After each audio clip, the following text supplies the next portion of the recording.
I'm Dominique Mercier. I'm CEO and co-founder of kheoos. kheoos is a deep tech startup located in Grenoble, and we are experts in the reuse of industrial maintenance spare parts in Europe. So what we do, we developed artificial intelligence-based algorithms able to scan the inventories of spare parts, and then we understand what is inside, and we automatically publish offers on different channels about those dormant stocks so that buyers can find them and buy them, and this allows us to not destroying the parts. We have many clients from various reasons. I can mention Michelin in the automotive industry or EDF in the energy industry.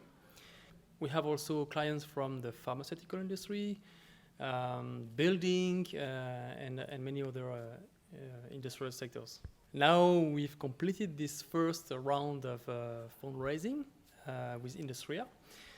We aim to develop our R&D to keep the pace faced with the competition.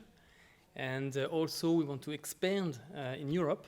So we already opened up France, Hungary, Slovakia, and Czech Republic. And now we target Germany and Belgium. Industria has a huge network in Belgium and not only, also in Europe. And they have a strong industrial base, and I mean John Cochrane and others. And for sure they can help out kheoos to network with those big industrial companies who are our clients.